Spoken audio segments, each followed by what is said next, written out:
Friends, कैसे हैं आप लोग। तो फ्रेंड्स, आज के इस वीडियो में 6 से लेकर 12 क्लास तक जितने भी बायोलॉजी में एनसीईआरटी वाला जो क्वेश्चन बनता है तो इस वीडियो में पूरा कवर किया गया है फ्रेंड्स। और मैं आपको गारंटी कहता हूँ, इससे बाहर आपका एमसीक्यू में क्वेश्चन नहीं पूछा जाएगा। कोई भी एग्ज़ाम आपको तैयारी कर रहे हैं, या रेलवे की, या बीपीएससी टीआरई 4 या बिहार दरोगा का, तो ये जो क्लास आपका है ये 6 क्लास से लेकर 12 क्लास तक में जितने भी एनसीईआरटी में एमसीक्यू बनते हैं बायोलॉजी यानी कि जीव विज्ञान में, उसका सारा का सारा संग्रह इस वीडियो में कंप्लीट कराया गया है। अगर आप ये वीडियो कंप्लीट कर लेते हैं तो आपका बायोलॉजी में यहाँ से एक भी प्रश्न बाहर नहीं जाएगा। तो चलिए शुरू करते हैं, और आप लोग भी कमेंट में बताइए कि आपका कितना सही हुआ और कितना गलत हुआ।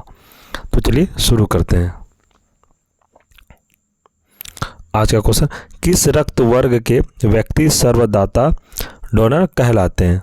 तो कौन सा इसका ऑप्शन हो जाएगा? ऑप्शन सी इसका ओ पॉजिटिव।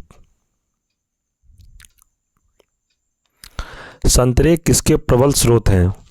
तो बताइए संतरे किसके प्रबल स्रोत हैं? तो इसका आंसर हो जाएगा ऑप्शन डी विटामिन। आगे, पालक के पत्ते किसके प्रबल स्रोत हैं? तो पालक के पत्ते किसके प्रबल स्रोत हैं? तो इसका आंसर है आपका ऑप्शन बी आयरन के लिए। आगे, हवा से परागकण को कहते हैं, तो हवा से परागकण को क्या कहते हैं? तो इसका आंसर है ऑप्शन सी वायु परागकण। निम्नलिखित में से कौन सा युग्म सही सुमेलित नहीं है? इसका आंसर हो जाएगा आपका ऑप्शन डी छत्रक स्वपोषी, इसका सही आंसर है। आगे प्रश्न, कौन सा विटामिन रक्त का थक्का बनने के लिए आवश्यक है? तो रक्त थक्का बनने के लिए कौन सा विटामिन आवश्यक है? तो आपको बताना है, कमेंट में आप बताइए इसका आंसर क्या होगा आपके अनुसार। तो इसका सही आंसर है विटामिन के। सूची 1 को सूची 2 से सुमेलित कीजिए तथा नीचे दिए गए कोड से सही उत्तर चुनिए। तो इसमें मिलान करना है फ्रेंड्स। देखिए इसका आंसर हो जाएगा, मैं आपको बता देता हूं इसका आंसर। इसका एड्रेलिन का क्या हो जाएगा? ऑप्शन सी ए का हो जाएगा एक, यानी कि इसका ऑप्शन सी हो जाएगा। एक का एक हो जाएगा, और बी का 3 हो जाएगा सही आंसर इसका, और सी का 4 हो जाएगा, और 2 का 1 हो जाएगा। इसका सही आंसर हो जाएगा ऑप्शन डी। आगे, मानव शरीर में कौन सी ग्रंथि वृद्धि हार्मोन का उत्पादन करता है? तो कौन सा करता है हार्मोन वृद्धि? तो इसका answer option B pituitary. Pituitary इसका आंसर सही है। आगे, मानव प्रजनन में निषेचन आरंभ करने में महत्वपूर्ण भूमिका निभाने वाला पदार्थ फर्टिलाइजिंग का स्रावन कहाँ से होता है? तो इसका सही आंसर है ऑप्शन सी परिपक्व अंड में। आगे, मानव शरीर में पेशियों को हड्डियों से जोड़ने वाली संरचनाओं को क्या कहा जाता है? तो इसका सही आंसर है ऑप्शन ए टेंडन, और इसको कांडा भी कहते हैं।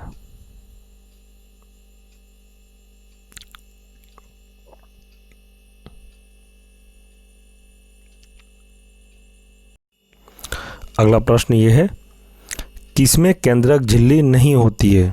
तो किसमें केंद्रक झिल्ली नहीं होती? इसका आंसर ऑप्शन बी मोनेरा। अगला प्रश्न, मानव शरीर में पित्त का क्या कार्य है? तो मानव शरीर में पित्त का क्या कार्य है? तो इसका सही आंसर है ऑप्शन डी वसा के पाचन के लिए पाचीकरण और वसा में विलय होने वाले विटामिनों का अवशोषण। आगे, निम्नलिखित में से कौन सा आनुवांशिक है? तो आनुवांशिक कौन सा है? तो इसका आंसर है ऑप्शन ए जीन। पाचन तंत्र का कौन सा भाग HCl स्रावित करता है?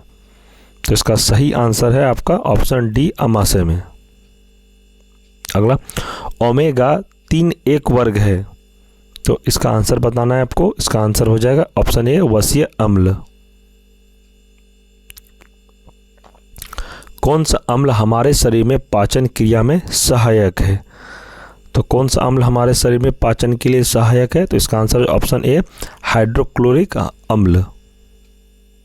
आगे, मानव के पाचन तंत्र में पाचन की प्रक्रिया कहाँ से प्रारंभ होती है? तो कहाँ से पाचन की प्रक्रिया प्रारंभ होती है? तो इसका आंसर हो जाएगा ऑप्शन बी मुख गुहिका। आगे, ट्राइग्लिसराइड क्या है? तो इसका आंसर है ऑप्शन सी वसा। आगे, शरीर का तापक्रम नियंत्रित करता है, तो शरीर का तापक्रम जो है कहाँ पर नियंत्रित करता है? तो इसका सही आंसर है ऑप्शन बी हाइपोथैलेमस में। मानव शरीर में होता है, मानव शरीर में क्या होता है? इसका ऑप्शन पढ़ लिए आप लोग और इसका आंसर बताइए। इसका सही आंसर है ऑप्शन ए लगभग 70% पानी होता है मानव के शरीर में। आगे, कोशिका का शक्ति स्रोत होता है, कोशिका का शक्ति स्रोत किसको कहा जाता है? तो इसका सही आंसर है ऑप्शन बी माइटोकॉन्ड्रिया को। आगे, इनमें से कौन पादप वृद्धि हार्मोन नहीं है? तो पादप वृद्धि हार्मोन कौन सा इसमें नहीं है? तो इसका सही आंसर हो जाएगा ऑप्शन डी एब्सिक एसिड।